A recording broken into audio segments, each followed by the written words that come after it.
Paul Millsap, as we change gears here, he's reportedly agreed to a 3-year, $90 million deal to go to the Nuggets. What do you make of this marriage? I think it's a really good fit. Paul was probably not going to get the 4 years or 5 years he could have gotten with the Atlanta Hawks at his age. And the Nuggets need a good veteran scorer who can defend a little bit as well, and he fits that perfectly. And 3 years is really manageable. $30 million a year with the cap being where it is, as we discussed, is not outrageous for a guy who's, I think, a 4-time All-Star, if I'm not mistaken, and a two-way player as well. Great pairing with Nikola Jokic. I really like the deal for both parties. I never thought Millsap was going to get the big deal in terms of years that he sought at his age, and now the Nuggets have him and have his influence over their team as well as his production without being invested in Paul Millsap at age 34, 35. Yeah, a couple of things, though. I thought, and there had been some rumblings that maybe he would go to the Rockets, and now we saw what the Thunder did.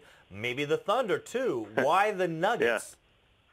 Yeah. Well, a good young team, for one. The money was there for two. I mean, Oklahoma City doesn't really have the cap flexibility to bring him in as a free agent. Houston, Daryl Morey, as far as I can tell, is just going after any really good player he can.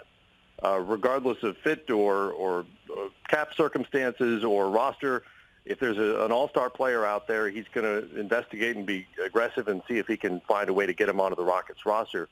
But again, cap-wise, I don't know that Houston could have done that as well. You know, the way the cap is set up, you could only acquire so many $25, $30 million players, and it would have been really tough for them to do that. I know, Ryan Anderson's name is out there as a trade chip, but you've got to find a willing partner to take Ryan Anderson at $20 million a year to make that work. So I think it was just a good marriage of a really good player and a team that could use some veteran leadership and his production and his defense as well as his offense, and a team that had some room to bring him in.